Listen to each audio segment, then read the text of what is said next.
"No peasant girl would dare reject me," laughed the Count. But when she said no, the hall fell silent.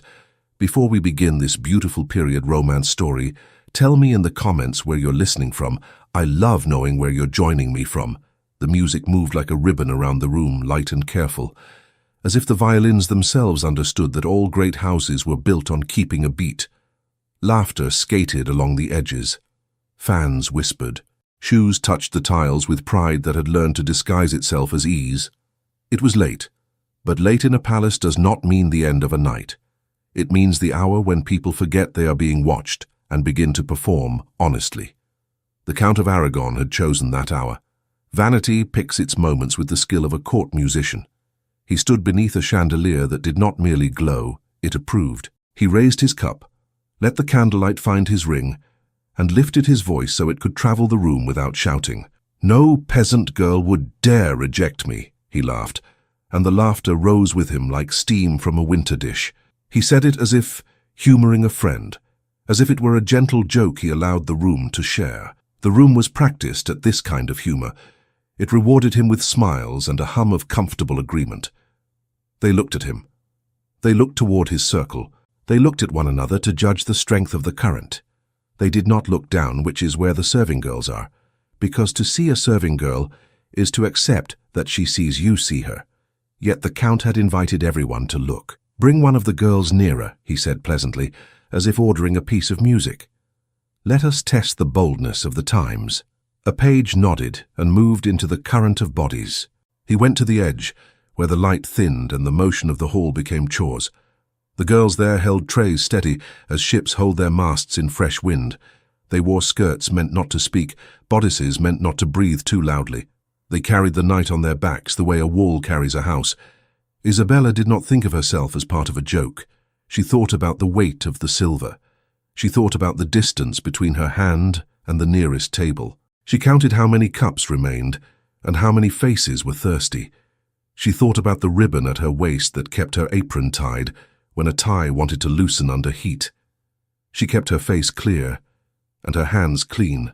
The page stopped and gestured to her with a tilt of his chin. His tone was not unkind. "The Count requests your presence." "Do you know which Count?" another girl whispered. Not from malice, but from fear disguised as gossip. Isabella lifted the tray to a waiting lady, set it down with grace she learned from her mother, and let the weight leave her hands. She wiped a finger quickly on the apron's hem, not to hide a stain, but to make sure that when she was looked at, the way she would be looked at, the look would not be able to find anything to point at that was hers to control. She walked into the bright. The hall was bigger when you were being watched. The steps in front of her seemed more than other steps. She did not slow. She did not hurry. She walked as if she were carrying something fragile, and perhaps she was. The Count let his eyes find her without moving his head. He was a man made for rooms like this one. His smile was one of those smiles that announces it could be mercy if you behave. It is at heart a negotiation masked as indulgence. "What is your name?" he asked. If the room loved him, the room leaned forward. "Isabella Morales, my lord." Isabella. He rolled the syllables as if checking their weight. Morales. He looked as though he appreciated the sound and forgave the origin. "From a tenant family, I imagine." She did not lie. "Yes, my lord." His expression invited the room to be pleased with him. Ah, honest and quick. A very modern combination. He extended a hand as if to bless a child. "Come, raise your face, so they do not think I speak to shadows." She obeyed, but only the first half. She raised her face. He meant raise your eyes and your gratitude, but she raised her face and kept her eyes steady, not high, not lowered, exactly level with the respect a person keeps in her own bones. "Is it true," he asked her, "that a man of my station can say that no peasant girl would dare refuse me anything I am pleased to offer, and remain equally unstung in pride and conscience?" The room stretched into a smile with him, startled by the sweet cruelty of his phrasing. It was a trick, of course. There were only two paths in front of Isabella. Accept the soft humiliation and be praised for grace, or stumble in resistance and be considered comical. She understood it the way she understands a doorframe. It is there to pass through, but it can also bruise a shoulder. She answered the only truth she owned. "My lord, if the thing offered is unkind, A peasant girl may refuse it and keep both her pride and her conscience. And if the thing offered is kind, she may accept it and keep the same. The room's smile faltered, not from offense but from a collective intake of breath at hearing a complete thought in plain language. The Count's eyes narrowed very slightly, which is how a man who has always been the host shows that a guest has surprised him. He did not blink. He did not show that he had been required to do any thinking at all. He laughed again, softly, as if apologizing for everyone's tension. "You see," he said, "we share a modern taste for riddles. Let me be simple then, for the sake of the hour. Isabella Morales, will you kneel and kiss my hand as a token that you know who protects your roof and your bread?" Silence is a hand placed over music. It does not crush it. It tells it to wait. Isabella felt the air change around her shoulders. She thought of her mother's hands on the olive press and the way those hands had taught her not to make promises she could not keep. She thought of the ribbon at her waist and the moment every morning when she tied it and told herself that the day could be shaped. No, my lord. It was small. It was clear.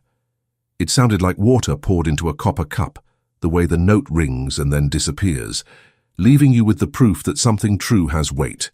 The nearest violin did not know whether to stop or continue. It chose to be honest and startled. The boughs scraped. The music fell into silence like a bird startled off a branch.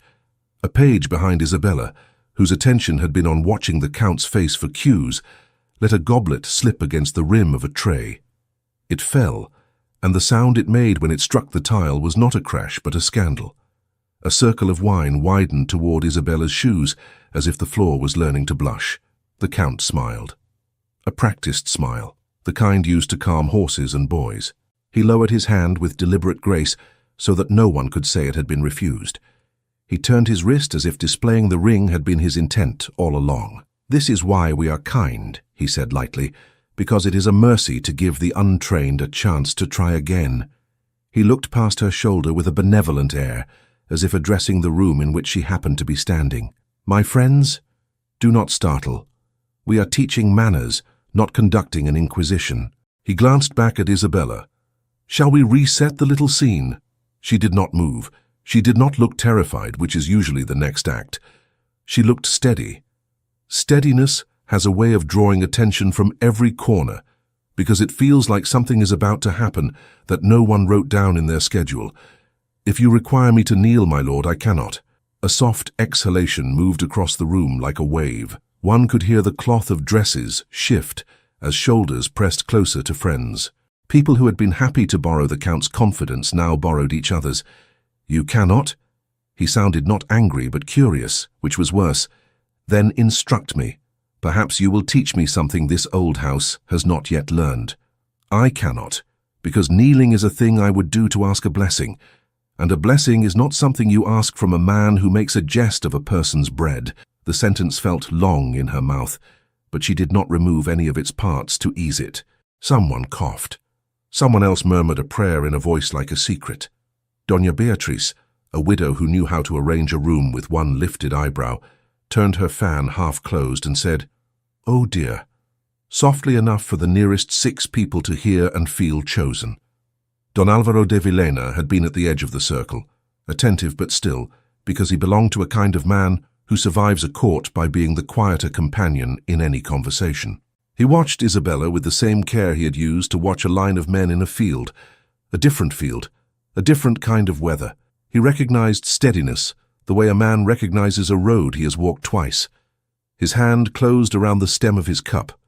He did not drink. The Count replaced his cup on a nearby table himself, a small display that said he could do what others do and make it look like benevolence. He took a breath as measured as a prayer. "It will amuse you to know," he said to the room, "that I have no wish to embarrass anyone tonight. I will not request this young woman to kneel." He paused just long enough to let generosity build like a tower of cards. "Instead, I ask her to thank me with her eyes. A glance is lighter than a feather. Even a prideful sparrow can afford a feather." Isabella met his gaze. "My gratitude belongs to those who keep their promises, my lord." The word promises carried a strange suggestion.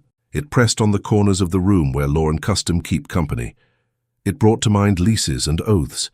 It brought to mind the way a name can be a roof and a debt can be a leak, and how both can be made to work in any weather by a hand that owns the plans. The Count's smile thinned. It did not vanish. It changed from savoring to assessing. He looked not at her, but at the people who were watching him watch her, as if to say, "Whatever happens now happens for you, and you will call it graceful, because I have called it so." He took a napkin from a passing tray and laid it over the spilled wine with the care of a man who knows how to hide stains under good linen. "My house is not made of fear," he said pleasantly. "It is built upon order. If order is a kind of kindness, then I am the kindest man in Toledo." He lifted the napkin to show that the red was kept from traveling. "See? A small measure of attention and the flood behaves." A court usher in livery stood at the edge of the light, waiting for the moment when attention would wander so he could approach without you noticing him approach. He did not get the chance to be invisible. The Count saw him and lifted 2 fingers. "Yes?" "A folded paper, my lord," the usher said with a neat bow that made a sentence of his body. "For your review." The Count extended his hand. He did not look away from Isabella as he took the paper. He made the opening of the fold a performance meant to soothe the room. "See? This is merely business, like breathing, like turning a page." He read without reading, or pretended to, which can have the same calming effect when performed perfectly. He nodded. He spoke as if he were thinking aloud for the benefit of his friends, so that they could join him in the act of being reasonable. "There is, it seems, a small confusion of entries in certain tenancies under my patronage. A light revision at dawn will set it to rights." He smiled at the Duchess nearest him. "The sun is very good at correcting the arithmetic of the night." Doña Beatriz lifted her eyes just enough to seem charitable. "What wisdom," she breathed, "the way one compliments a cut of cloth. It does not make the cloth better, but it makes everyone aware that we are in the presence of something meant to fit." Isabella heard the word tenancies and felt a tightness in her throat that did not rise as tears. It settled like a stone. She thought of the small room where contracts slept in tidy stacks and of the steward's hand that could wake them. She thought of the olive trees that did not know the language of courts, yet spoke of years by existing at all. "My lord," she said softly enough that it was brave to have anyone hear it, but clearly enough that courage would not be mistaken for confusion. "If the revisions touch my family, will we be told in time to understand what we are accused of?" The Count's eyebrows tilted with polite surprise. "Accusation is a loud word. I do not accuse, I clarify." He turned then, finally letting his attention move from her to the table in front of him, where a candle waited like a servant who has learned the luxury of stillness. He held the paper over the light to see the fibers of it glow. He reached for the little pot of wax, and when the page brought it, he warmed it with patience. His patience sent the message that this was all simple, boring even, the work of keeping a large kindness intact. The room relaxed a fraction. Some shoulders freed themselves from tension into a posture of admiration. Some mouths prepared to smile again, the kind of smile a person uses to tell themselves that nothing serious ever happens during music. Don Alvaro stepped a little nearer to the edge of the circle, not to intervene, not yet, but to see the page of the world being turned. "You are young," the Count said to Isabella without looking away from the wax. "Youth errs. It is the first duty of age to forgive the theatre of youth." He placed a square of paper under the candle's nose, as if to let it smell approval, and to correct the accounts of the world so that theatre does not become governance. He pressed his signet ring into the melted wax. It was a practiced motion, and the room watched because it had been taught that such motions are sacred when performed by the right hands. He did not lift the ring at once. He let the wax hug it, let the seal take its depth. Several nobles leaned in the way people lean over the shoulder of a painter, to admire work that will soon be displayed on a wall they will claim to love. Doña Beatriz looked at Isabella with a smile that seemed to say, "See how gracefully we are rescued from discomfort when we remember our places." Isabella did not look away. The ribbon at her waist pressed a little against her.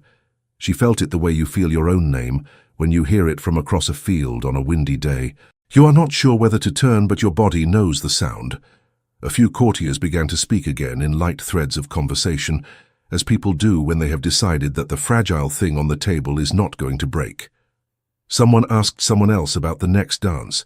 Someone laughed the kind of laugh a person uses to blink away a moment and place it in the shelf for later telling. Fray Tomas, who had come as the chaplain, accustomed to moving through all rooms like water, through different vessels, stood near enough to be within the circle of sight and far enough to be overlooked. He watched the ring, he watched the wax. He watched the small ceremony of authority being performed as a remedy to a sentence that was true and had been spoken by a person who did not own a room. The Count took his time. He lifted the ring at last, gently, to admire his seal impressed upon the soft substance that would harden and go wherever he commanded it to go. He looked pleased not with himself, but with the order of the world that allowed a man to do what he had just done and call it normal. He handed the sealed paper back to the usher with a brief nod. "See that this is taken to the office," he said. "We will be merciful in the morning." The usher bowed. The Count turned the moment into a lesson wrapped in kindness. To the room he said, "Forgive my attention to trifles. A house is kept by 1,000 gentle corrections." He glanced back at Isabella with a smile that was almost paternal. And small errors, if not corrected at once, become habits. Isabella felt heat at the base of her neck. It was not shame. It was a warning bell, the kind carried by shepherds in their pockets, that they shake when fog moves too quickly across a field. Don Alvaro cleared his throat once softly to see whether the sound could live in this air. He said in a tone that left no dent in anyone's pride, "My lord, may I ask, as a student of order, whether tenants named in such revisions are told what sum has been found and by what calculation? A man learns to admire good arithmetic when he is required to account for his own bread." The Count lifted an eyebrow. The question was not insolent. It was tidy. He responded in the language of courtesy that allows a rebuke to dress up as instruction. "Of course, always the books are exact." He smiled, and the smile held a small edge. "I trust your family's ledgers are similarly admirable." "They are clear enough for daylight," Alvaro replied. A nobleman near him, hoping to be helpful, murmured that the young Vilena had a mind for numbers, as some younger sons do when they are given fewer horses to worry about. Doña Beatriz closed her fan with a soft click that sounded like the lid of a jewelry box. She proposed we all breathe, and someone laughed. The room seemed to agree. The distress would be folded away. The evening would be saved. Isabella looked at the Count and understood something that had not been spoken. His order had not been about a lesson. It had been about a list. Lists have a way of finding the names they want to find. She could feel her name standing in a doorway somewhere, ready to be chosen as an example of how gently power can place a hand on a shoulder and turn a person to face the wall. She wanted to say something, but there is a moment when words would give the room permission to call you ungracious. She did not want to hand them that word. She kept her jaw quiet. She let her eyes learn. The Count reached again for the sealed paper, as if a thought had occurred that would amuse the room if given a small flourish. He held the seal where the candle could kiss it once more without melting it. He said, with the air of a man proposing a toast that would cost no one anything at all, "We must be so precise, must we not? It would be wicked to threaten what has not been truly found. We must begin with one lease, as a study." Ah, he added a lightness to his tone that made the sentence harmless to those who were not inside it. "We shall review the Morales tenancy first." The seal hardened on the wax. The name Morales was spoken aloud. Dawn came without color, like a promise written in a careful hand. The farmyard woke not with roosters, but with the sound of feet finding shoes in the half-dark and water poured from jar to basin. Lucia had already folded the cloths, already counted the oil left in the jar, already marked in her mind the small chores that make a day possible. Isabella stepped out with the broom and felt the air taste of stone that had slept. She reached for the gate. A paper touched the wood before her hand did. It had been pinned neatly, as though a man had done it with the same attention he used to fasten his own sleeve. The ink was dry. The words were patient. "Notice of revision," it said, in the language that turns a house into a ledger line. "Arrears discovered under the Morales tenancy. Access to certain privileges shall be reviewed." Lucia did not gasp.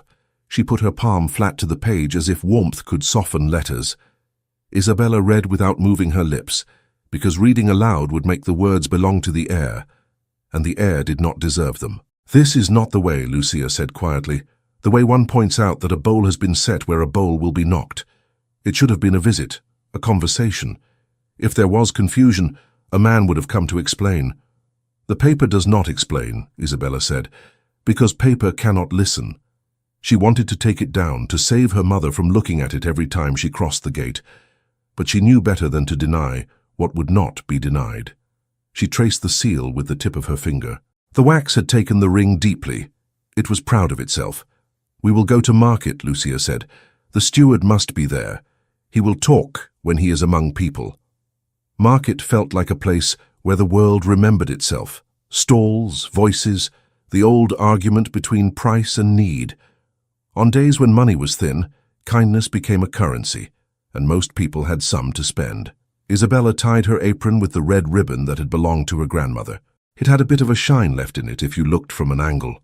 She told herself it was only a ribbon, not an omen. They walked the familiar road, not fast. When your roof has been touched on paper, it does not fall in an hour. The olive trees along the path stood like elders who did not speak unless asked. The city was awake in its own way, with shutters raised like eyelids and doorsteps swept in strokes that pushed away yesterday.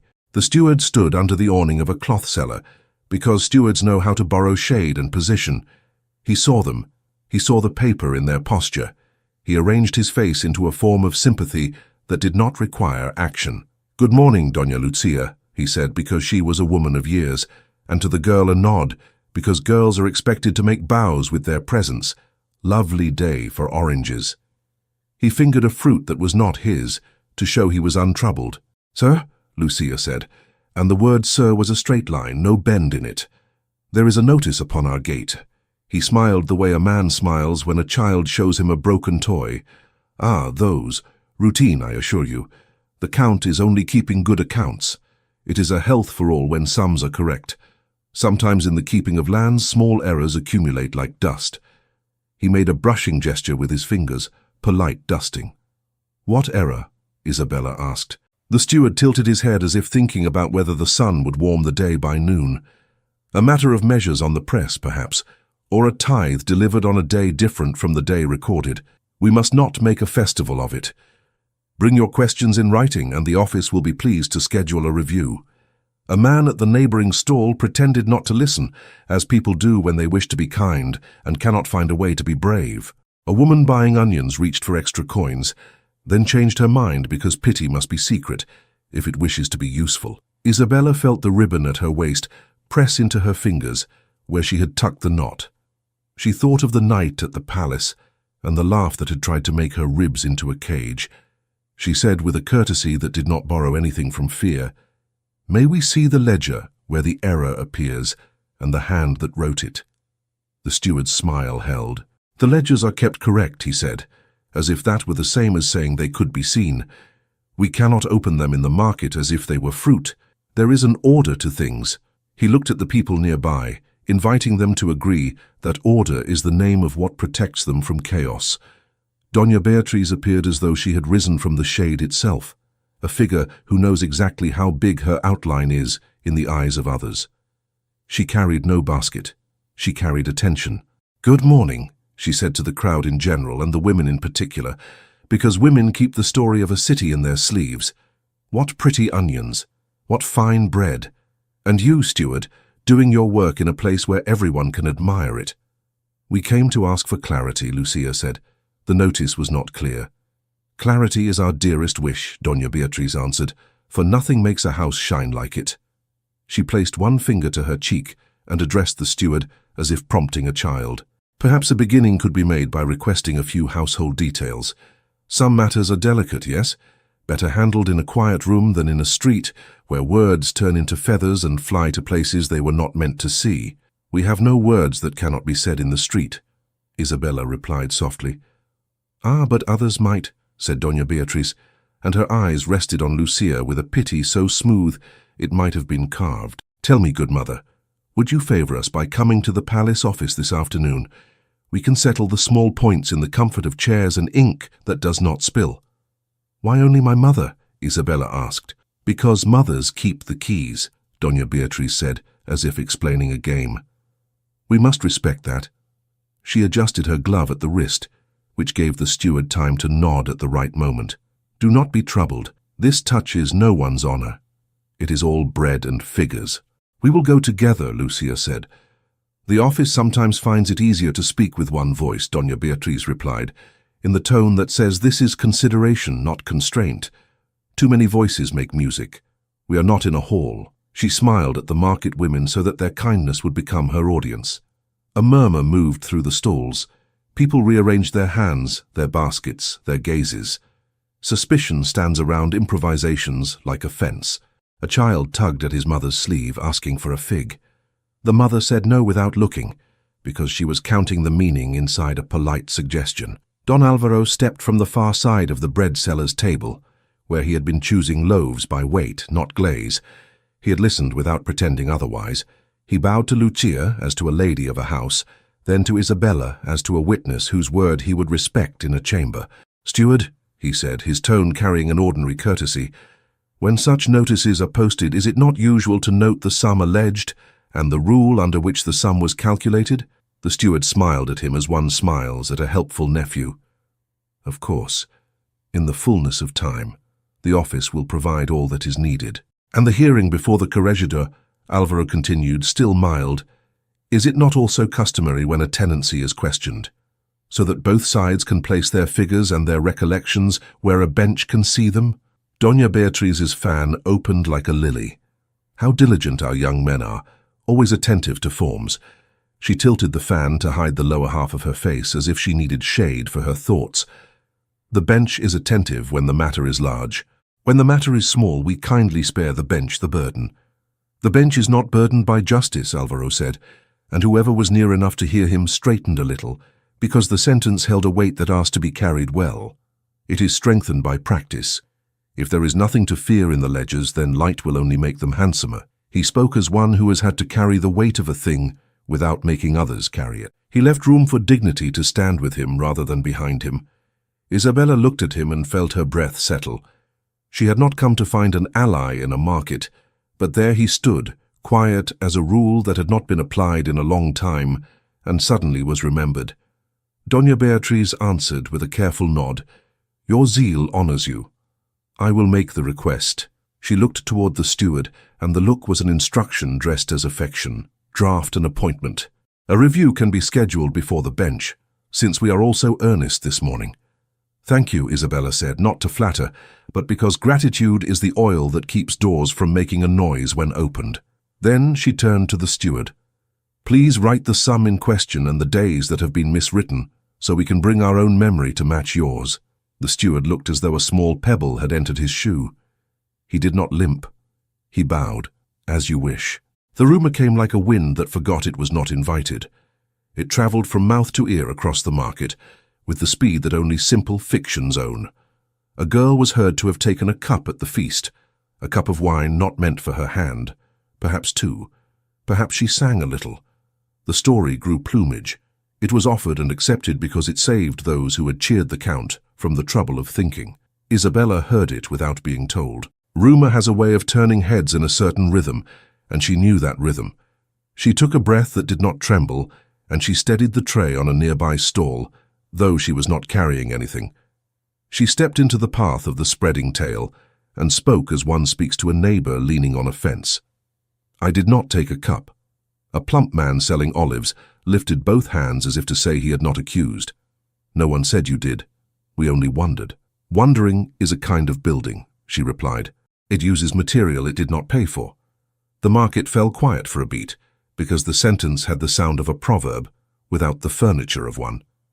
Doña Beatriz touched the steward's sleeve lightly. She arranged her smile, the way a seamstress pinches fabric to try a pattern. "We must be gentle with words," she told the heir. "They bruise easily." Then, more brightly, "Address your energy to the appointment, good man. Let the people see our fairness." She turned to Lucia. "Dear woman, do bring your household papers. It helps the bench to admire neatness." "We have neatness," Lucia said. "It is what keeps the walls standing." A boy pushed past them carrying a crate full of lemons, too heavy for his small arms. The corner of the crate caught the edge of Isabella's apron, just where the red ribbon made its knot. The ribbon pulled. It tore. The sound was thin, but the sound mattered. She put a hand to it, not out of vanity, but because a ribbon is a promise to yourself that you are tied to what you have chosen. She held the torn piece in her fingers. The rest of the ribbon still held her apron, crooked now. She could have let it fall. She chose not to. "Keep it," Lucia said gently, "not as a relic, as a reminder." Isabella folded the torn piece and slipped it into her palm. She felt the smallness of it, the way a person feels the weight of a coin and knows what bread it could become if used wisely. Don Alvaro had watched the crate with the attention of someone who has carried his share of things that did not fit the shape of his hands. He turned to the boy. "That is heavy. Do you have help?" "My cousin is ill," the boy said, as if explanation made strength possible. He lifted his chin. "I will walk with you to the next turn," Alvaro said. "The distance is short, but it is long enough for me to feel I have done something useful this morning." He looked back at Lucia and Isabella with a nod that respect puts on when it is not dressed up for a court. "May I call upon you before the hearing to see if there is any way to make your papers ready in the form the bench prefers?" "You may," Lucia replied, "and thank you for being plain." "Plainness is all I have enough of," he said, with a half-smile that did not ask to be admired. As he moved away with the boy, the market breathed again. People resumed the small barter that is life. Yet each person carried the knowledge that a notice on a gate can be a kind of weather, and that weather can change a season. Isabella gathered the items they had come to buy and put back the items they could no longer afford. She chose fewer onions, more flour. She chose what would keep. She did not explain her choices to anyone. She did not apologize for them. When a woman begins to apologize to the heir becomes a tyrant. On the way home, they stopped at the parish door. Fray Tomas was there, as he often was on market mornings, speaking to a pair of old men about the price of candles and the way sore knees make a person notice the holiness of benches. He saw Lucia. He saw Isabella. He saw something between them that was not words. "Father," Lucia said, "a notice has been placed on our gate. We would be grateful for your counsel." "Counsel is only bread if it is shared," he replied. He invited them inside, not into a confessional, which feels like a punishment for telling the truth, but into the small room where the parish keeps its lists of who needs what and who has given what to whom. He closed the door softly because doors are instruments that must be played with care. "Tell me," he said. And they did. He listened with the posture of someone who believes that listening is a work that changes the shape of a day. He asked 2 questions, not to satisfy curiosity, but to find the threads in the heap. When they had finished, he said, "The bench may see what the bench is shown. It is right to ask to speak there. I can send a note to the abbess. The convent keeps tidy copies of the tithe lists because women do not forget what they give or what they are owed.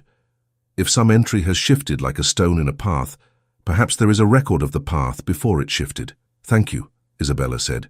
The ribbon in her palm felt warmer now, as if truth had hands. "There is something else," Fray Tomas said gently.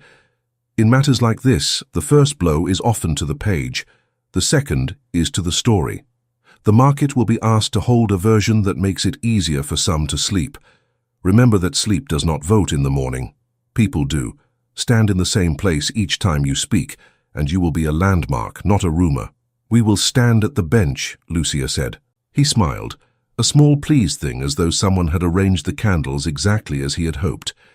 "I will bring what copies I can to the door of the hearing, if the abbess agrees, and I will speak to the clerk about the form. He likes forms. It is a harmless love and can be useful. They left with lighter steps than any news would have justified. When you are given a line to follow, the road stops feeling like a flood." Back at the gate, the notice did not look smaller. It did not change its ink because they had been busy, but it seemed less like a door that could not be opened and more like a board that could be lifted if one knew where the nails were. Isabella tied her apron again with what remained of the ribbon. The knot was awkward. She left it that way. She went to the press to see what could be mended while men sorted paper. Lucia went to the chest where their documents lay. She laid them out on the table like a mother places clothes for a journey. When she went to lift the jug of water, her hands did not shake. She had a task. A neighbor came to the gate with a loaf. She did not say why she had brought it, because it is not elegant to notice another's trouble. She talked about the weather, about a cousin's new child, about the price of soap. Then she left the bread and the conversation at the same time, as if the two were braided. By afternoon, the sun had learned to be warm. The yard hoped to be ordinary. A pigeon examined the roof as if considering it for a sermon. Then footsteps came down the lane, measured, official, not hurried. Official feet never hurry. They make the world come to them. 2 palace officers stood at the gate, not draped in threat, but in neat coats and gloves that said they were careful with their hands. Behind them, a clerk unrolled a small, tidily tied packet. He bowed with the exactness of a man who knows how far his respect is meant to travel. He had a way of holding his chin that told the air he had come to conduct a ceremony, not a quarrel. "Good day to this house," the senior officer said. "What can we do for you?" Lucia asked, standing between the gate and the room where the papers were laid out. Her voice was not raised. It did not need to be. "We bring a warrant for the review of accounts," the officer answered. He took the paper from the clerk with fingers that had been taught how to handle authority without creasing it. He did not wave it. He read aloud the parts that were meant to be heard in yards and kitchens, the way a bell is rung to gather people without shouting. As he spoke, Isabella noticed the seal. It had been pressed a little too deep, the way a man presses his authority when he wishes to leave a mark on wax and on memory. The wax had taken the detail with appetite. The clerk handed the second sheet. It held a name that was not Isabella's. It was not hers to carry, yet it rested against her throat like a weight. It said in the same tidy script as the notice on the gate, "Lucia Morales is summoned to appear alone." The paper named Lucia alone, as if a house could be reduced to a single voice.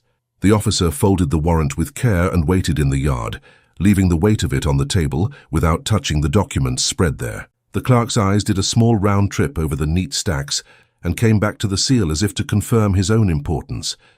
The day had grown warm enough that the wax might have softened if left too near the sun, but they did not leave it. They made ceremony of everything, even shade. "Must I go without my daughter?" Lucia asked. Not in fear, but as one tests a cord before crossing a river. The officer kept his face arranged properly. "The summons names only you, madam. It is an easy matter. We wish to avoid crowding. The office is small." "Small is a kind of choice," Isabella said, and her hand found the knot of the ribbon at her waist, now tied with an awkwardness she refused to hide. "My mother does not deal in secrets. If questions concern our household, I may answer what she does not remember." The clerk smiled a professional smile. "We prefer to hear one voice at a time. It keeps the page tidy." "The page will be tidy," Lucia said. "It is the room that worries me." He blinked, perhaps unused to being answered in sentences that did not ask permission. The officer cleared his throat, and the apology in his glance toward Lucia was real and brief, as apologies are when a man is between his job and his human sense. "We can wait a short while if you wish to find a neighbor to sit with your door. It is better," he added, "that your daughter remain here to mind the house." It would be better, Isabella thought, for those who write notices if the girl who said no would be separated from the woman who taught her how to mean it. She felt the truth of that thought, like a small coin in her pocket she was not ready to spend. "I will come," Lucia said, "but I will not sign anything without counsel." "Counsel?" The clerk's pen made a tiny twitch, the kind a bird's head makes when it hears a crumb fall. "You are at liberty to ask a priest to bless your day, of course." "She meant," said a quiet voice at the gate, "that counsel includes understanding what a line means before one is asked to place a hand beneath it." Fray Tomas stood there, without making a scene of arriving. He had the sort of presence that sat well in any doorway, and doors did not resent him for using them. "Father," Lucia said. "Good day, officers," the priest continued, with a nod that neither praised nor challenged. "I often walk with people when they are invited to conduct business in rooms that are not theirs. It keeps the steps even." The officer bowed. The clerk said that would be unnecessary. He used the word kindly. It did not change the word. "We would be glad of your company, Father," Lucia replied. Isabella took up the folded letters that proved their payments and the small notebook she kept like a shadow of the house. She put them back down. The paper they wanted was named after her mother, not her. She could not carry someone else's name into a room without being accused of daring that name to be weak. She watched them go down the lane, the officer's stride measured, the clerk's careful, her mother's steady. Fray Tomas matched their pace as if the ground belonged to their agreement, rather than to the seal in the officer's pocket. When they turned toward the city, the noon light made them look smaller. She felt that smaller shape land in her chest and make a place for itself. The house looked back at her. The jug, the hearth, the press, the table with its straight legs. Everything willing to be as ordinary as it had been yesterday, when the only questions that mattered were about wheat and weather and oil. She straightened the stack of papers she was not allowed to bring. She made the bed that would not be slept in for some hours. She wrapped bread in cloth the way her mother did it, with a fold that kept the crust from hardening. Then she could not stand being quiet any longer. She went to the parish again, feet remembering the way without help. The door was unlatched for air. Inside, a candlestick had been moved to the left, and she moved it back, not because it must be there, but because doing it gave her hands a job that did not depend on anyone's permission. A young woman from the next street over was kneeling, counting prayers with her fingers. Isabella stepped past softly and found the room where the parish kept its lists. A boy copying figures looked up, startled, ink on his thumb. "Is father here?" The boy shook his head. "Palace office, with your mother," he pointed, though directions do not help when someone is where you cannot go. "Is there anyone who can tell me what is written when people like us are named in ledgers?" she asked. The boy smiled, that quick, grateful smile of someone who is pleased to be useful. "The convent keeps everything," he said. He meant the convent keeps it like a mother keeps a cupboard, full of exactly what you remember and some things you did not know you would need. The abbess likes to be asked. She says order is a song you must sing right, or else it becomes noise. He colored at having said it as if it were his own thought. Isabella thanked him and turned toward the door. He called after her without meaning to be bold. "The path along the wall is cooler. The lane will cook you." She took the cooler path. It led along stone that had known many hands and had learned not to tell secrets even when pressed. The convent gates were open enough to suggest welcome and closed enough to teach respect. She tugged the bell, which sounded like a spoon tapped against clay. A voice from inside asked who called. "Isabella Morales from the Morales tenancy under the Count's patronage," she answered, "because we learn to count ourselves by the names others use to call us. I seek the abbess if she has a breath to spare." The porter, a woman with kind eyebrows and practical hands, let her in and led her through the cool corridors. The walls kept their voices low. Even so, one could hear a sheaf of paper being turned by another pair of hands somewhere, and the quiet started to teach her how to keep her own movements small without making them weak. The abbess was a woman whose face had grown into her office, not stern, not soft, set like a seal that had been pressed correctly. She greeted Isabella by standing, which erases many differences before one word is spoken. "Father Tomas sent word your house might knock," she said, as if messages could walk ahead of their senders. "Sit. Tell me what breathes in your chest," Isabella told her, with no ornament. She used the words the paper had used, and the words the market had used, and the words she herself had held back in the hall. The abbess listened like a steward of a different kind of wealth, a wealth made of time and quiet attention. "We keep tithe lists," the abbess said, "because charity has a memory and she relies on us to keep it sharper than the people who rely on her. Those lists are not crowns. They are witnesses. Sometimes when people make numbers do tricks, the lists say no." She rose and went to a cabinet with careful hinges, took out a bundle wrapped in linen, and brought it to the table. Her hands did not shake. She had been trusted by papers for too many years to be nervous now. "We will not let the originals go wandering," she said, "but copies have feet. If your case will be heard, these feet may be asked to walk there." A novice entered with a lamp that burned steadier than outside light. The abbess nodded to the lamp. "Place it there. Candles know how to stand when truth must be seen."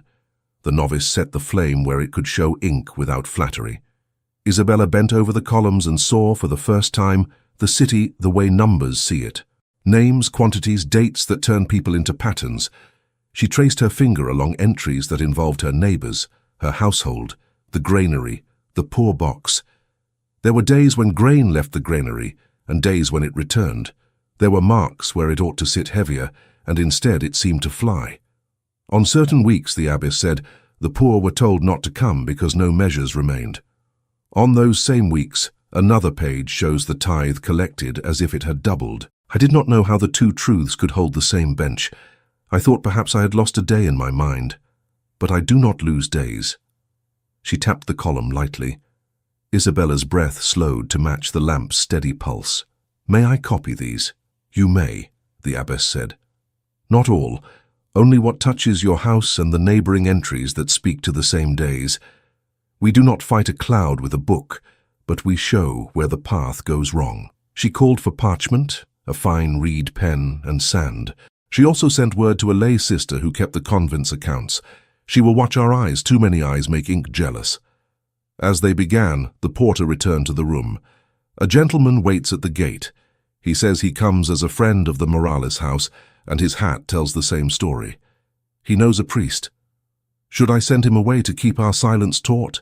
The abbess did not disapprove of a smile on her own mouth. Silence is more elastic than people think. Let him in if he will whisper. Don Alvaro de Villena entered without letting his boots tell the floor who he was. He bowed to the abbess as if she were the queen of this building, which she was. He greeted Isabella the way one greets a person one has met under heat and finds again in shade. "I went to your door," he said softly, "and the boy by the parish guided me here by the short street. I hope I do not disturb the good order."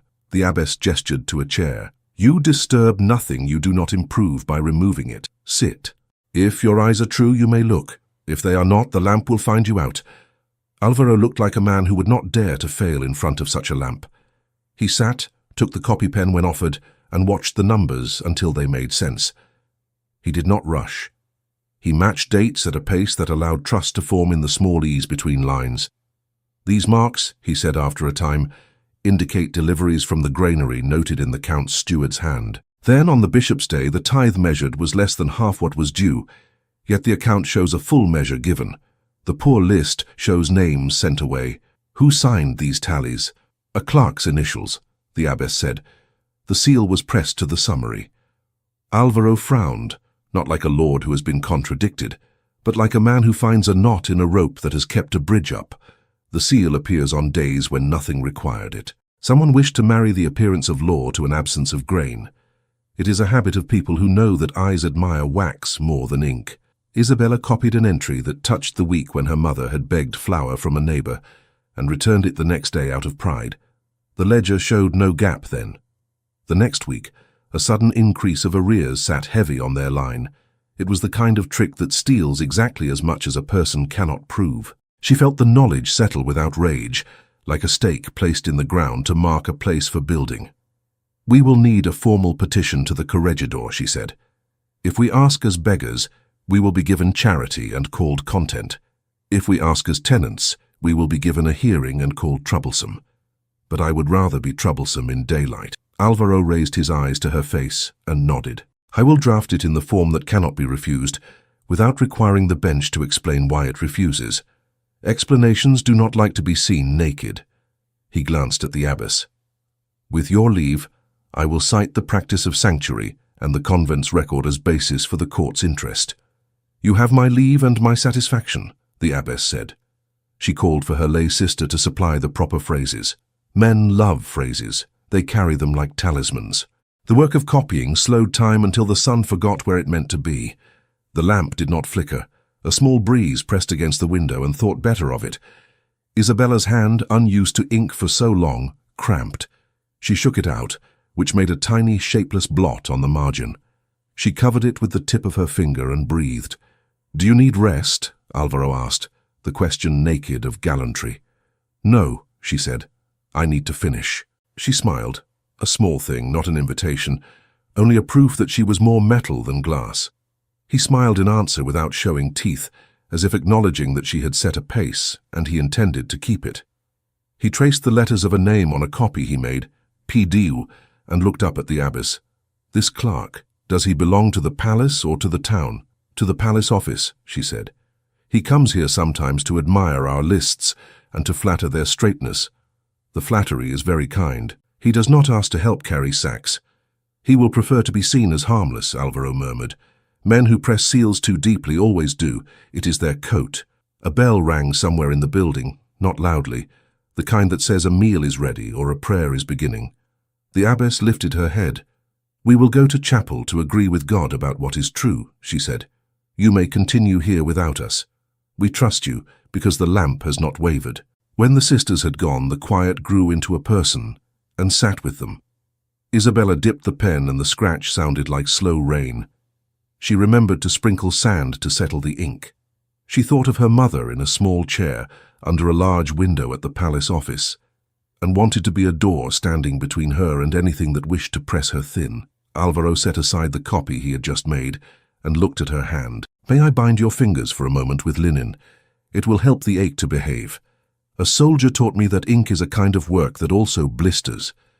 She extended her hand. He wrapped the linen with the practice of someone who has bound other people without making their pain louder. His fingers were warm, not important. He tied the end neatly so it would not hinder the pen. "There. I claim no genius in knots, but this one will not mock you." "Thank you," she said. She wanted to mention the night at the palace, not to create a romance from a courtesy, but to name the fact that he had chosen to stand where people could see him and not took advantage of being invisible. She did not speak of it. She dipped the pen and continued. When the abbess returned, she brought with her a small plate with figs and almonds. "You will not carry a straight line if you are faint," she said. "Eat. Truth is not helped by hunger." They ate as people do whose minds are elsewhere. The sugar in the figs made the ink smell sweeter. The almonds put a little strength in their fingers. The abbess cut a fig for herself, then for Isabella, and then for Alvaro, the opposite of the order the city expected. He noticed. He did not preen. He accepted the lesson. A slow step sounded in the corridor. It was not the quick foot of the porter, nor the light foot of the novice. It was a man who has chosen to walk without announcing himself, and cannot escape the seriousness in his own heels. Doña Beatrice's voice preceded her by a breath, instructing the air to compose itself.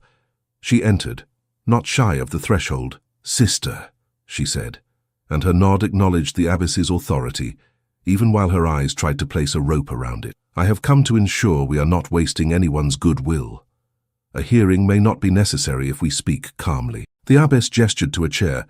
"Calm is the only language we speak." Isabella kept her gaze on the page, the way one looks at a river to avoid noticing who stands on the far bank. She finished the line, sanded it, and lifted her hand. Doña Beatriz observed the copies. How industrious. She smiled to include everyone. And how unfortunate. Papers have a way of thinking they are important simply because they exist. She helped herself to a fig without asking. A little test. She chewed politely and then continued. "There is a tone one may use before a bench that makes the bench kinder. I hope you will choose it. Softness invites softness. Is softness the tone that was used when the notice named only my mother?" Isabella asked without raising her voice. "Or the tone that spoke my name in the hall and asked for my gratitude as a public entertainment?"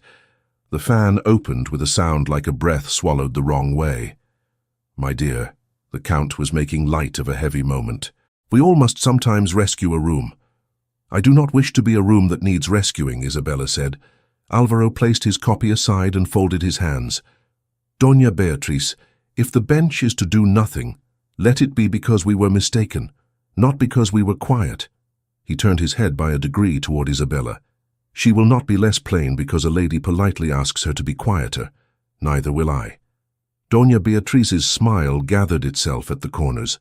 "Men are sometimes forgiven for being plain," she said. "Women less so." The abbess set her fig down. "Women are forgiven for being right when they have their papers in order." She lifted a sheaf with precise fingers. "And perhaps when their cause is blessed." The doorframe collected the moment the way a stick gathers a spider's web, a pause that asked everyone to name themselves. Then Doña Beatriz stood. "I will not be the villain in this story," she said lightly, "to no one in particular and to everyone at once. I will ensure the request for a hearing is delivered." She touched the copies with a fingertip that came back clean. "Be wise when you speak. The bench likes its food chopped small." She left before anyone could place another sentence on her shoulders. The porter's steps resumed their quickness, as if relieved to be allowed to be themselves again.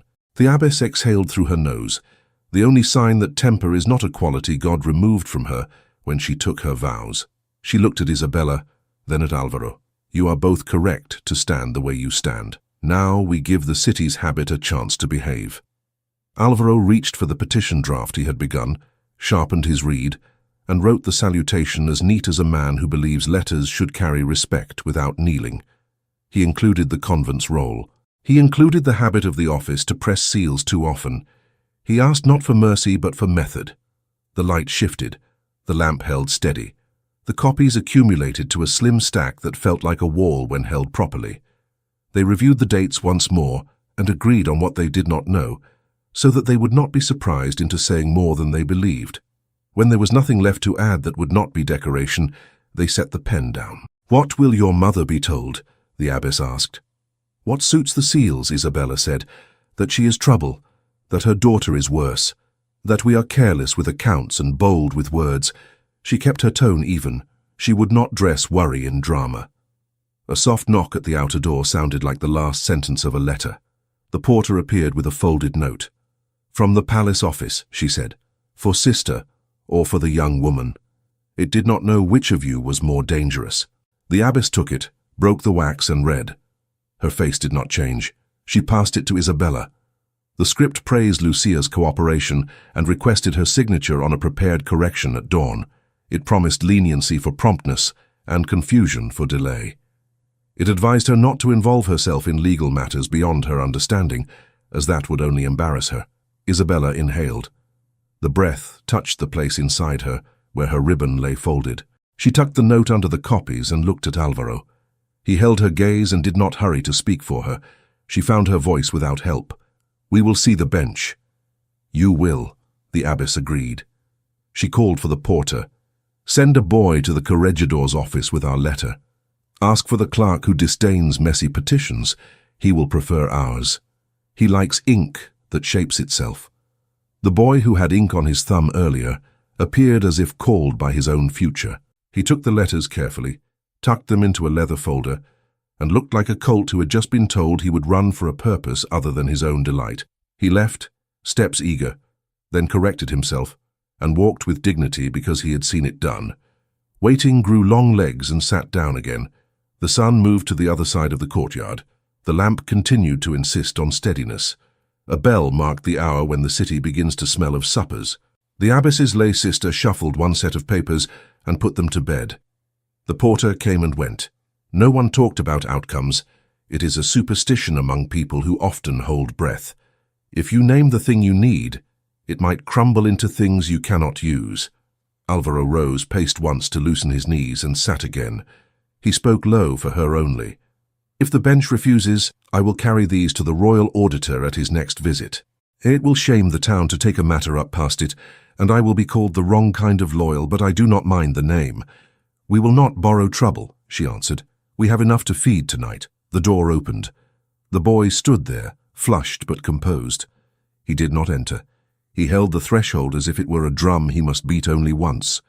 He lifted his hand, and in it was a folded reply, wax still warm enough to smell faintly sweet.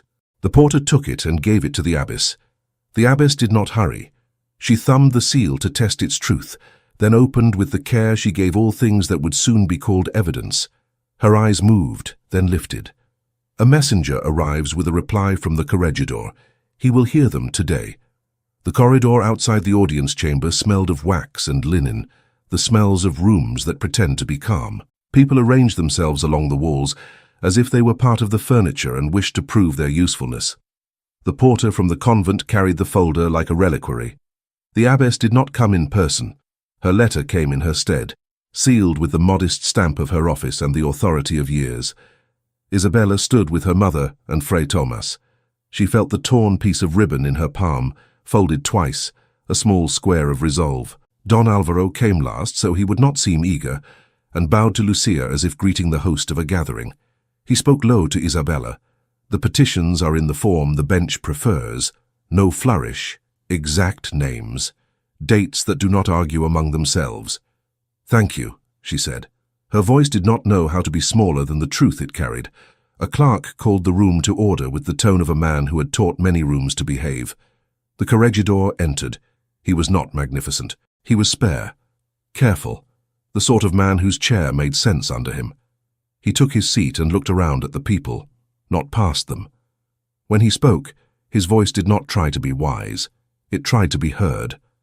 "We are gathered to consider a question of entries in accounts that affect the tenancy of one house, and by extension, the harvest of a small field.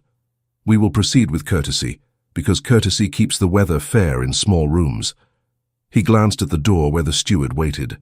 Call the parties named. The Count of Aragon appeared with neat steps, not late, not early. Light found his ring and greeted it as an old friend. He inclined his head to the bench. He inclined it to the room. He inclined it to the idea of order itself. He was accompanied by Doña Beatriz, whose fan rested closed.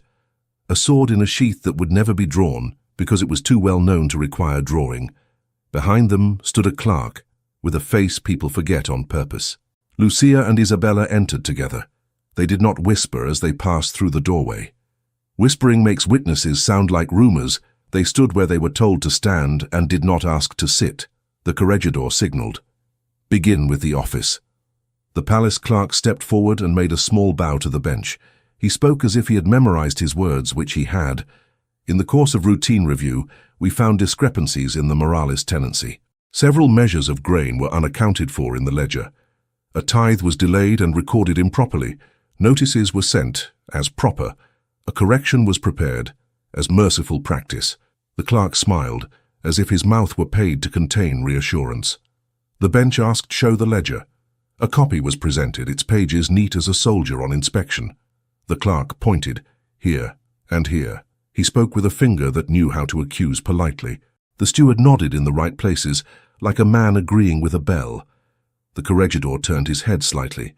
Notices were posted yesterday? At dawn, my lord. And the hearing today? At your command. The corregidor did not reward obedience. He turned to Isabella. Does this house have something to place before the bench? We do, she replied. We have copies from the convent's tithe lists for the weeks in question. We have our own record of deliveries and returns. We have the name of a carter who took grain on days when the poor were told not to come. We have the seal that appears on summaries when it need not be there. Her hands did not shake when she held the folder. She offered the papers to the clerk of the bench, whose duty it was to receive without comment. He carried them to the corregidor, who held the abbess's letter up to the light as if the paper might glow with the way it had been folded. The corregidor read quickly. He did not let his face flatter or accuse the words. He laid the letter beside the ledger and placed his hand upon both, as if to keep the wind from inventing anything. We will hear from the convent's representative later, he said. For now, tell me what your copies show that the palace ledger does not. Isabella did not make a speech. She made a path. She pointed to dates the way a person points to stones that keep a traveller's feet out of water. On these days, the granary recorded deliveries that did not reach the poor list. On these days, the poor list shows names crossed out. On this day, our tithe was weighed, and the measure reads whole, yet the summary claims only a half measure supplied and a half measure owing, which was then put as arrears upon our line the following week. She paused. The seal appears on the summary. It does not appear on the daily entry. The seal belongs to one ring. The room listened like a child told a story that might have a wolf but has not yet been introduced to it. Eyes moved from the paper to the ring on the Count's hand. The Count's smile did not vanish. It adjusted itself, the way a gentleman adjusts his cuffs when the weather changes. The steward was called to speak. He did so with the energy of a man who trusts routine to carry him across a thin bridge. We have many entries. We are only human. Errors occur, especially among the poor, who do not often bring their sums to the office in a neat hand. We correct those errors as kind men do. He said kind men as if the words were mutually affectionate. Kindness does not appear as arrears on a woman's door, said the corregidor not unkindly, and the steward's mouth closed like a purse. Call the carter, the bench said. A man entered who had learned to carry weight with his shoulders and to place it down without noise. He was given his place. He spoke in few words, because carting teaches a rhythm that does not fit fancy. He described the route he took on the days named. He described the empty return on days when the lists told the poor not to come. He described the man who signed for the deliveries and the late hour at which he signed. His voice did not try to be bigger than itself. Do you know the seal? Asked the bench. No, my lord. I know the hand that makes me wait. It is the hand that keeps the wax close and the grain farther. He stepped back. He was relieved not to be asked to be a hero. He had performed a simpler act, being precise. Doña Beatriz rose at last. She addressed the bench, not the room. Always a good house keeps its entries neat. The Count is a good house, we all know it. If a seal appears where a seal need not be, perhaps it is zeal to prevent cheating. Fashion has lately made insolence appear smarter than obedience. I hope we resist that fashion here. Her voice rested on words like obedience as if on cushions. Isabella looked at her, and for a heartbeat thought of the night at the palace when the goblet broke, and the Count's laughter tried to glue it back with etiquette.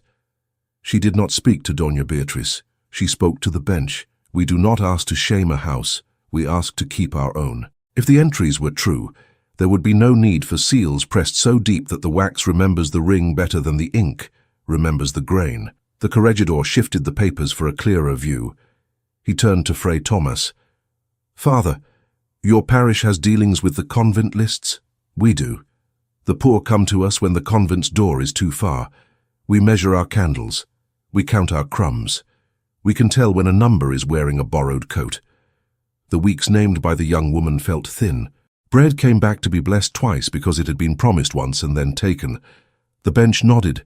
He raised a hand to the palace clerk. "Who pressed these seals?" The clerk spread his fingers as if to show they were clean.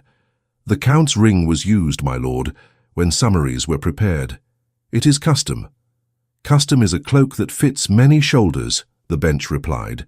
He leaned toward the Count. "My lord, you wish to speak." The Count did not rush. He never did.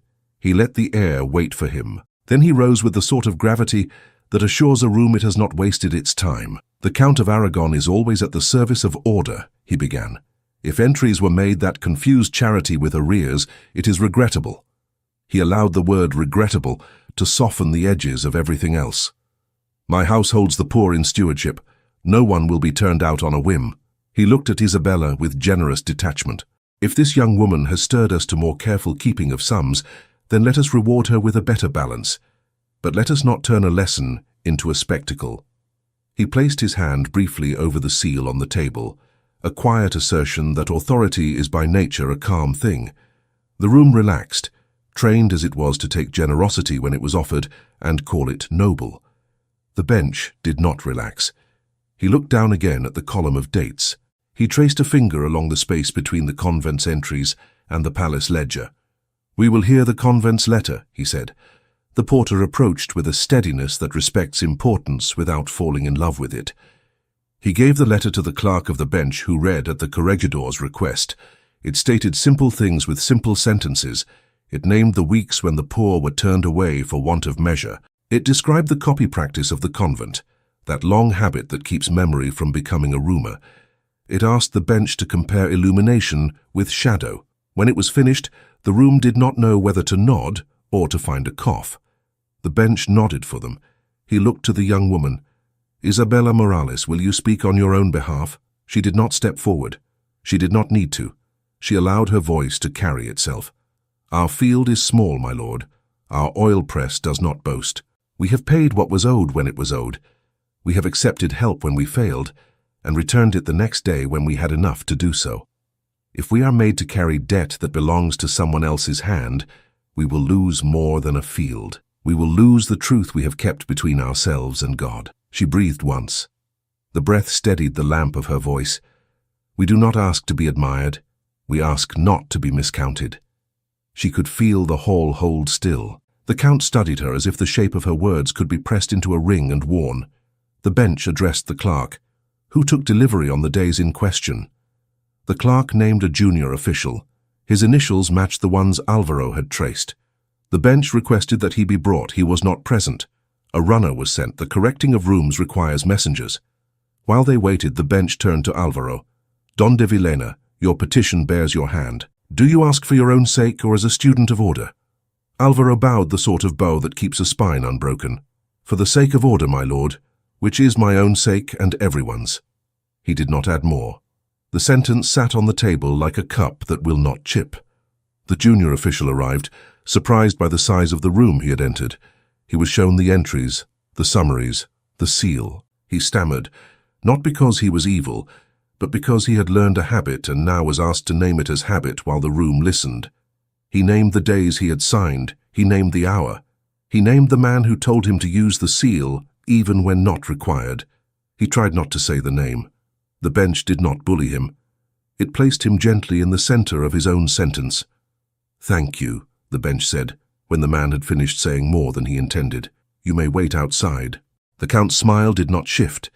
He had long practice in lifting discomfort away from himself and placing it under the feet of a servant who would continue to stand.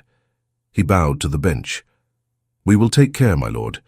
Those who exceed their instructions shall be corrected with patience.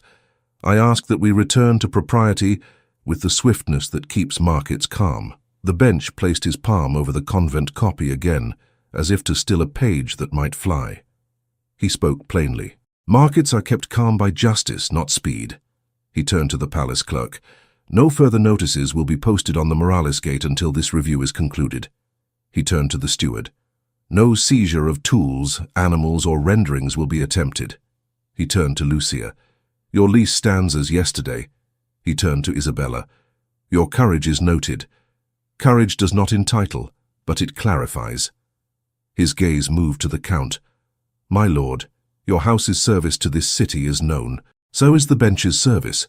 We shall be equal to our offices." The Count inclined his head, a concession that cost him little now and promised to cost more later if the wind changed. He preferred not to speak. Silence can sound like magnanimity if a man wears it well. The bench rose briefly, a signal that the formal shape of the hearing had been respected. He announced a short recess before his consideration.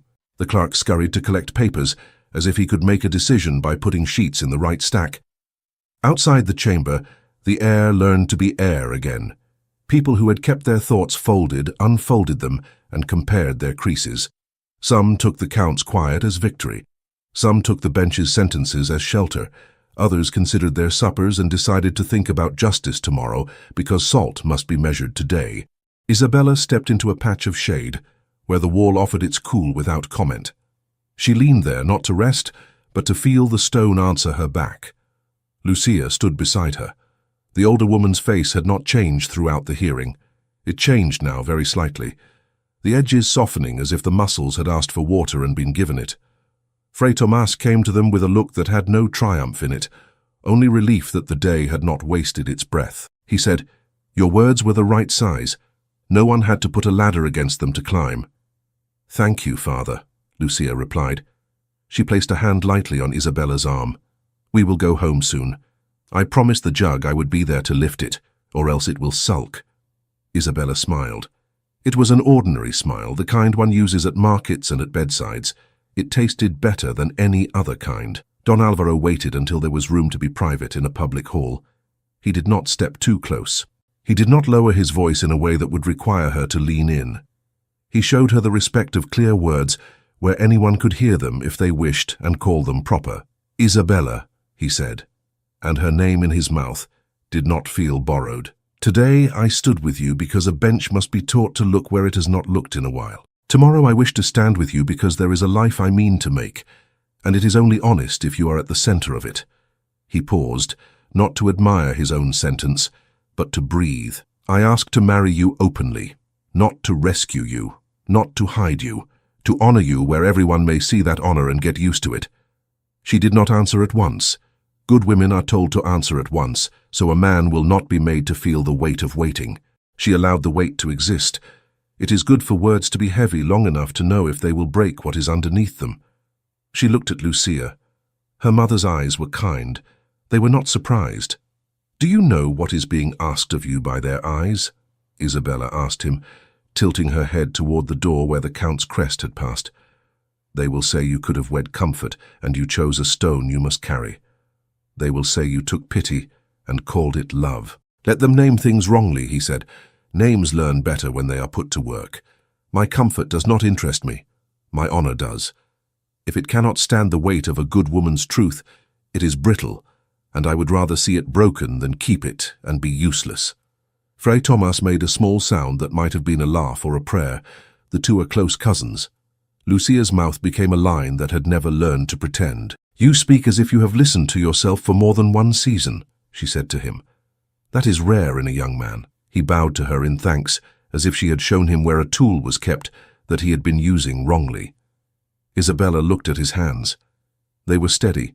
She remembered them on the reed pen and on the linen that bound her finger. She thought of the press at home and the way it demands patience, or it bruises the oil. She thought of the night at the palace, and the way her no had made a space around her that had to be filled with something better than fear. She felt the small square of ribbon in her palm, and let it teach her one more thing. "Yes," she said. Then she said, "So there could be no mistaking it. Yes, I will marry you. We will not do it as a hiding place. We will do it as a way of standing." She reached up and did not touch his arm. Not there in the hall, but she let her eyes rest on his in that still way that is not a glance and not a challenge, only a keeping. He did not take her hand in that corridor.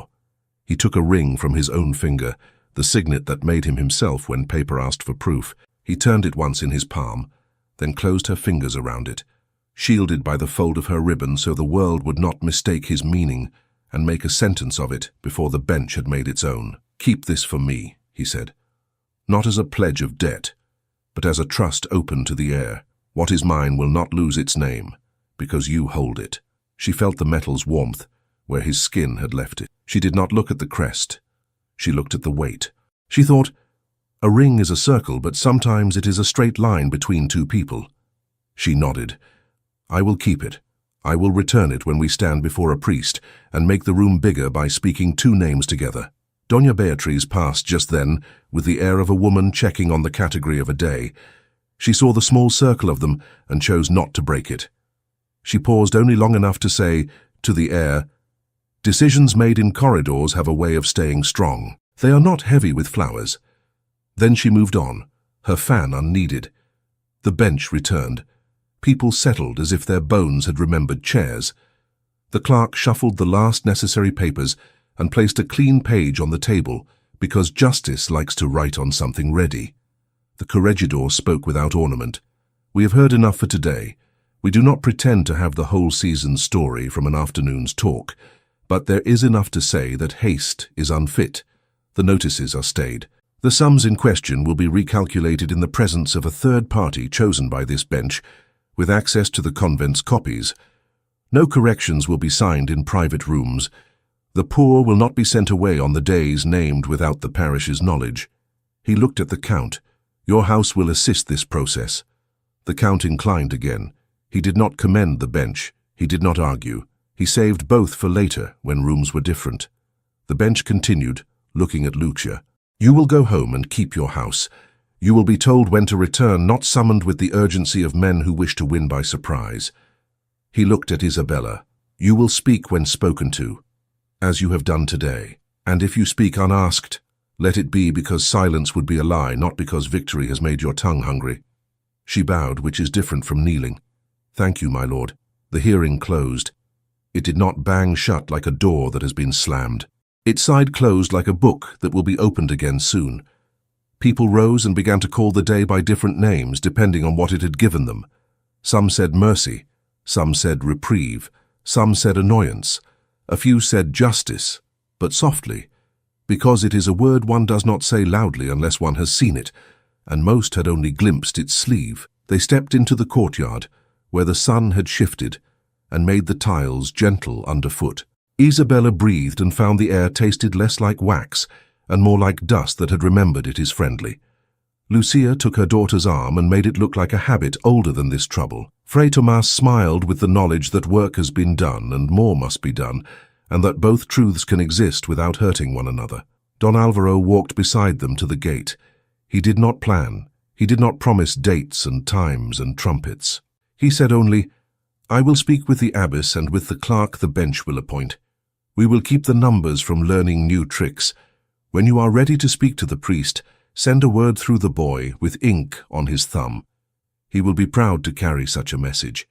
"We will," Lucia said. Her voice had a softness in it now, not the softness others had asked for in the hall, but the softness that wraps a loaf so it stays bread and does not become stone. They went home by the short street where the walls know how to keep secrets without making them. At their gate, the notice was still there. It had not climbed down by itself. No one had performed that act of courtesy. The seal looked less terrible in the afternoon. Its edge had lost a little of its bite to the sun. Isabella did not tear it down. She placed her palm flat upon it and pressed lightly, as if to remind it that a hand can meet a seal and not be burned. She tied her apron with what remained of the ribbon and laughed at the knot when it refused to be pretty. Lucia lifted the jug and found it agreeable. The press stood there, accepting the light like any piece of honest work does. Inside, in a small box where she kept little items that held years in them, Isabella placed the torn square of ribbon and the signet ring together. The metal looked no prouder than the cloth. The cloth looked no humbler than the metal. She closed the lid. She did not lock it. She did not need to. Evening came with small tasks that do not ask for a court's opinion. Bread cut, oil poured. A blessing said, without making a show of it. When they ate, they did not talk about titles. They talked about the field and the neighbor with the cough, and the way the cat had begun to prefer the fence to the stoop. It felt like victory. It felt like rest. As the first stars made their slow guesses about where to sit, a boy tapped on the gate. He brought a folded note with the bench's seal and the parish's hand. It named the hour for the recalculation of sums and the person chosen to oversee it. It asked that Lucia bring her papers.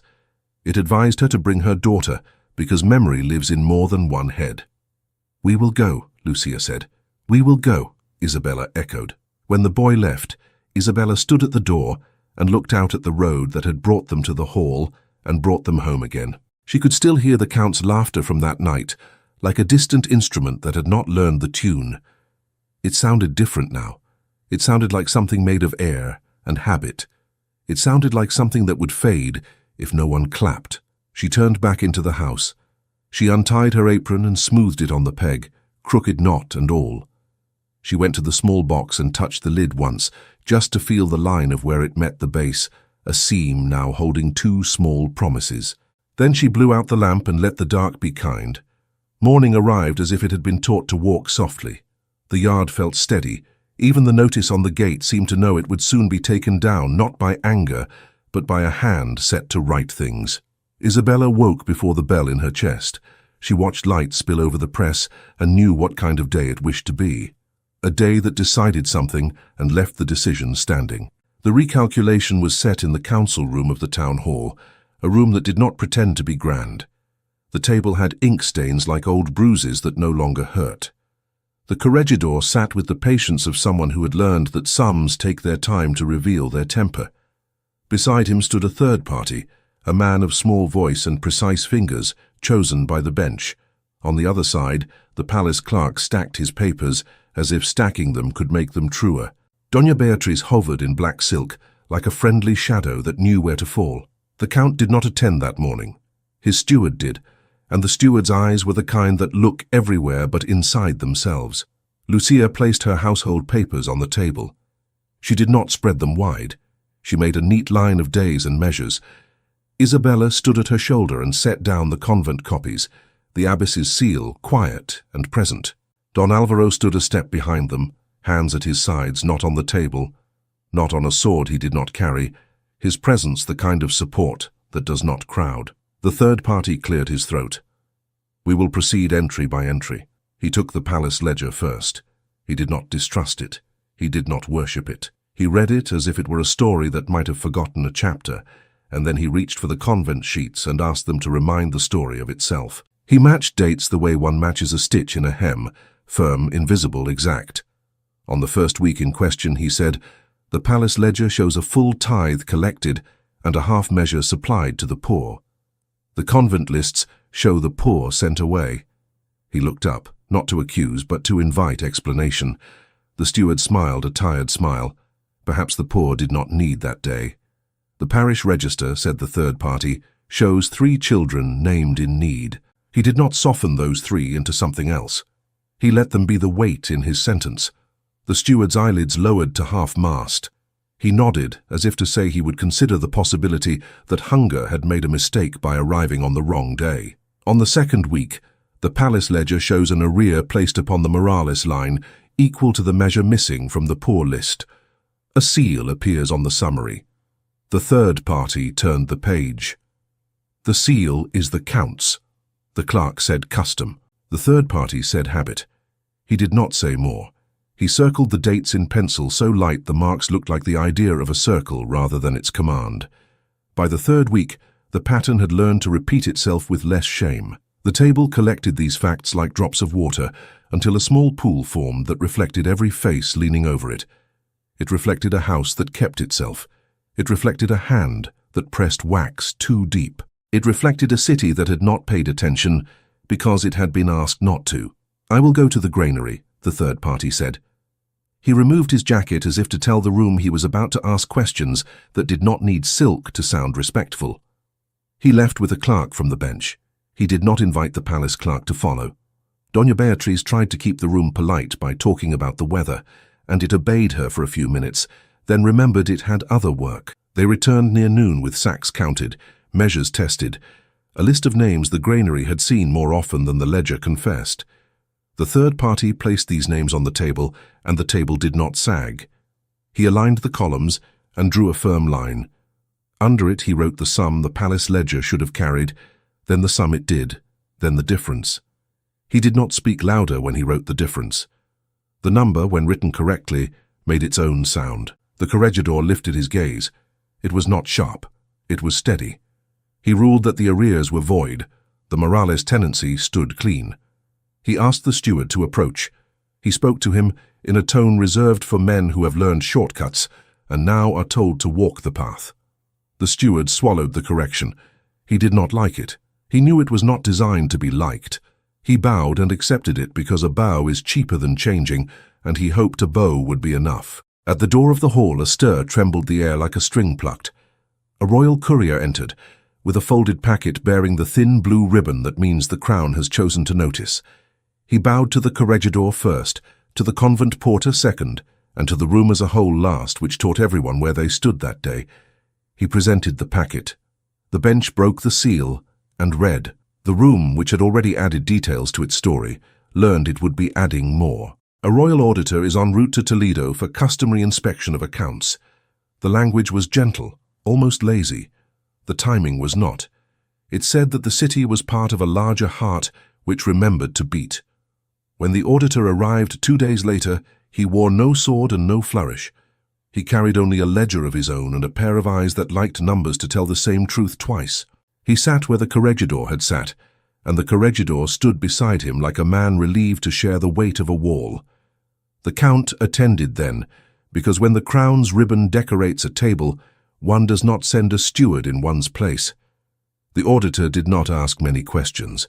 The few he did were the kind that leave no room for fancy. Who decided to press the seal to summaries? Who instructed the junior official to delay certain pages until after dusk? Why were the poor turned away on days when the grain moved twice? He spared no one, not because he wished to hurt them, but because his habit did not make exceptions for titles or tenderness. He called for the convent copies, the parish notes, the carter's route. He compared hands the way a gardener compares leaves, not to accuse the tree of being itself, but to see what season it thinks it is. The room learned a lesson about the kind of justice that is not theatrical. It is boring, and in its boredom is its courage. At the end, the auditor wrote 3 orders. The first voided all arrears built on the misapplied seal and returned small coin where small coin had been taken. The second removed certain privileges of local enforcement from the count's household until an independent keeper could be appointed. He used the word pause. The third required that the poor list be posted each week in the square, in a hand large enough for old eyes. He signed these orders with the same pen he had used to make notes, and stood without ceremony. In that standing, the room rose in its own estimation, for it had been arranged by something larger than itself, and had not broken. The count received these orders with a bow that did not bend deeper than his pride could tolerate. He spoke a sentence designed to be carried to dinner tables that evening. My house prefers accuracy to the appearance of ease. If our habits require amendment, we will be pleased to be better. It was a sentence that would read well on a wall if carved. He left without looking for Isabella's eyes. He did not wish to discover he had nothing left to say to them. On the square, after the auditor had gone, and the official ink had dried enough to travel without smearing, the notice on the Morales gate came down. It did not resist.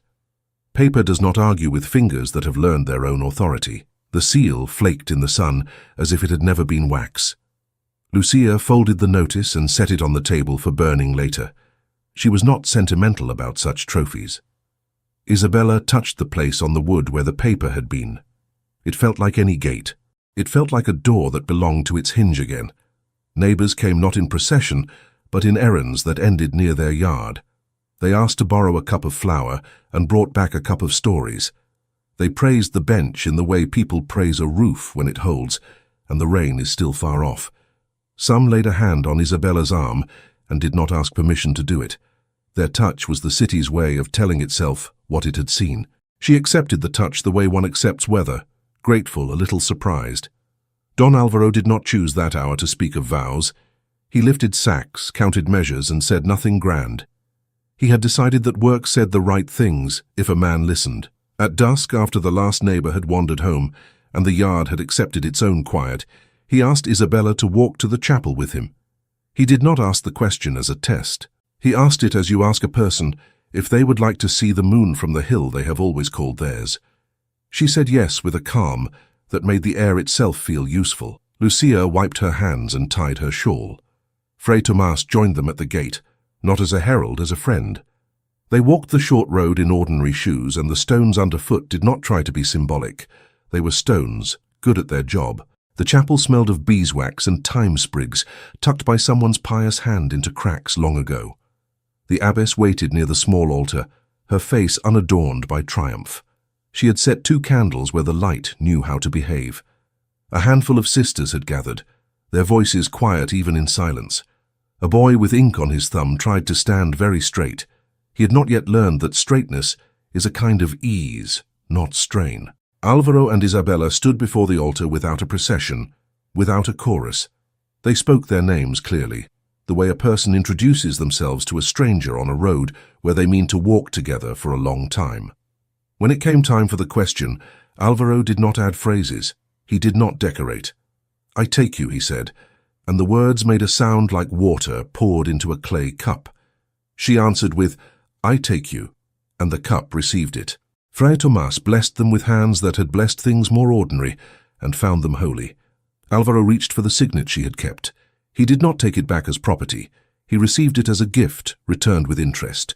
He slid it onto her smallest finger, first as a game, then shook his head and moved it to a ribbon the abbess had ready. The ribbon was red, repaired.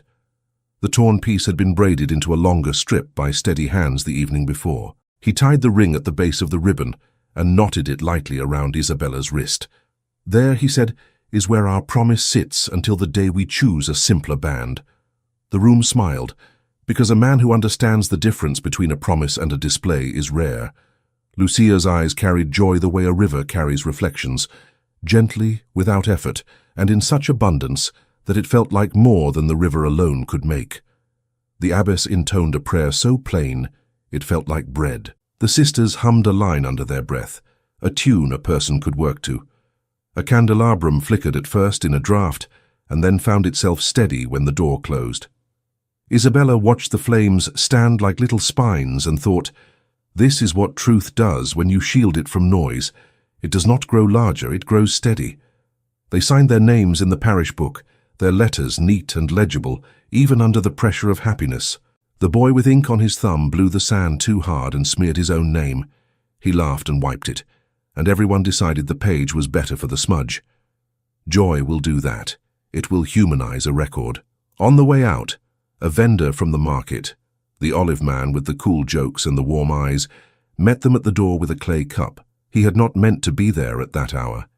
He had heard news while closing up his stall and had walked it like a parcel that needed delivering now. He held the cup out to Isabella. "For your house," he said.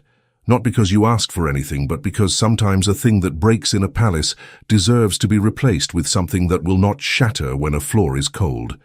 She took it and felt in it the opposite of the goblet that had exploded at her feet that night. The clay was unadorned and earnest. She turned it in her hands and thought it felt like a good word spoken once, correctly. "Thank you," she said. She did not promise never to break it. She promised only to use it well. The city took their marriage into its mouth and found it tasted fine. A few people said quickly that they had always expected such a match. Memory will paint its own triumphs on walls where it did not stand. A few others were silent because they had spent their coin on a different story. The market, which must remain practical, cared more that measures were right, and that the poor list bore names in letters large enough for mothers to see. The Count left Toledo for a season, called to court to discuss the meaning of habits and the cost of being careless with them. He did not leave in disgrace. People like him seldom do. He left with a polite urgency that taught everyone what to say, that he was attending to matters larger than the city's small sums.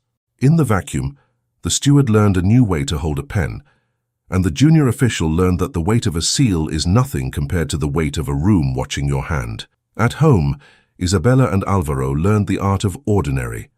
They rose early because wheat does not respect late mornings. They argued softly about whether to plant more beans or more barley, a dispute that taught them to match tempers to the size of the thing at hand. They counted coins together without hiding their wants from each other. He taught her a soldier's knot that holds and lets go when asked. She taught him that a knot is only as good as the rope it binds and the purpose it serves. He brought her small parcels of new seed. She gave him a line from a poem her mother had liked, the one about work making hymns out of hands. They went to the auditor's posting of results the following week. It was not a celebration. It was a list. It named houses restored to 0. It named houses returned a measure. It named a clerk moved to a new position where wax would not tempt him. People read their names and felt their spines answer. Isabella looked for the word Morales and found it twice, once in the column of arrears voided, once in the column of thanks sent to the convent for copies. She let both settle in her like a stone warms in a palm. She wore her ribbon in her hair on market days now, not to show off, but because the knot remembered something and she wanted to remember it with it. The signet on the ribbon at her wrist tapped softly against her pulse as she counted olives. People glanced and then let their eyes move on. They had learned that this story did not require them to create any more decoration. It needed only to be lived. One evening, when the heat was kind and the air had stopped being busy, they lit a candelabrum on the table and sat without talking for a while. The light did what it always does when asked to be helpful. It stood. No draught harried it. No hand passed too close. Isabella looked across the table at Alvaro and felt that quiet stretch and fit like good cloth. He reached for the clay cup, filled it, and placed it in her hands. "Drink," he said, and she did. And the cup trusted her. "We did not win a war," she said. "We learned to refuse a small lie until it revealed the larger one behind it." He nodded. "Sometimes, honor is nothing more than counting in front of people until the numbers line up, and everyone can see that they do." She leaned across the table, not to be dramatic but to be near. He did not meet her halfway like a man trying to perform his part. He let her set the distance, which is its own kind of tenderness. Their hands found each other and rested there, not for show, for comfort. The ribbon brushed the back of his fingers. He smiled and turned his hand so that the signet's circle touched his skin. The old habit of sealing had become a new habit of joining. Lucia watched them from the doorway with the satisfaction of someone who has planted a tree and lived to see it shade a yard. Fray Tomas came by later with a loaf and a story about a boy who had learned to pronounce a long word and would not stop practicing it on anyone who passed. They laughed in the short way happy people do, and then they grew quiet again in a way that did not feel like absence. It felt like enough. At the next market day, a stranger asked Isabella if the story they had heard was true, that she had said no to a man whose yes had always been the only answer needed. She thought for a moment and answered the stranger with kindness. "I said no to being made small for the sake of a joke. The rest of it was practice." The stranger nodded as if given bread. He bought oil. He went away less curious and more certain. As seasons moved, the field learned their names the way fields learn the hands that tend them. The press turned with a sound that sounded like prayer, if one had ears for such things. The parish book added new lines. Births, deaths, marriages. It began to feel like a tapestry, and Isabella found her thread in it easily. She never sought to be the brightest color. She preferred to be a line that held. The night of their first anniversary, they went back to the palace, not as guests of the Count who was away and not as servants. The city had arranged a dance to mend a season of tightness. The hall had the same light, the same corners. A musician's bow caught a string, and the note wandered up to the canopy like a small bird. Isabella stood where she had stood that night when the goblet broke. She felt no sting in her skin. She heard no cruel laughter in memory. She lifted her chin the way a woman does when the world has learned to see at least part of what she is made of. Alvaro came to her side with simple delight. "Dance with me," he said. "On this floor, in this light, with no lesson being taught to anyone." They danced. Not because music requires it, but because joy does. Their steps were not perfect. They did not need to be. They had learned to love a life that prized steadiness over flourish. People watched them and felt a small kind of envy that did not pinch, because it came with a map anyone could follow. Be honest, be brave, be together, be kind. As the evening ended, a servant passed with goblets on a tray. One wobbled, caught a lip, and would have fallen if not for Isabella's quick hand. She steadied it. The servant blinked in gratitude, and she smiled and put it firm on its circle on the tray. The moment passed with no sound. A broken thing had learned not to break because someone had been taught to hold it. They walked home under stars that knew their own names. The night did not feel like a curtain. It felt like a road. At their door, Lucia had left the lamp burning, and the window cracked to let in air that had remembered the river. They drank from the clay cup and set it down. The flame stood steady. Words did not need to be said to teach the moment what it was. If anyone had asked Isabella to speak to the room again, to the world even, she would have said this and only this. Titles are not promises. They are costumes. A promise is two hands holding the same task. Power is not the right to demand a bow. It is the grace to stand upright together and make room for others to do the same. Dignity begins on the day you decide you will pay the true price for your own breath. Love is when someone else offers to pay it with you, not for you. And when one voice dares to say no to contempt and yes to another hand, the hall that had learned to laugh at the wrong moments falls silent, and in that silence a life begins that does not require anyone's permission to be called good. Thank you so much for listening to this story, all the way to the end. We hope it moved you as much as it moved us while telling it. We'd love to hear your thoughts. Leave us a comment telling us where you're listening from and what you liked the most. Rate this story from 0 to 10. What score would you give it? If you enjoyed this story, don't forget to subscribe to the channel and leave a like as a show of support. That really motivates us to keep creating and sharing more stories full of emotion and life lessons. And before we go, we want to remind you that an exciting and heartwarming story recommendation will appear on the final screen. If you'd like to enjoy it, just click on the video. Thank you once again for being here, and we'll see you in the next story.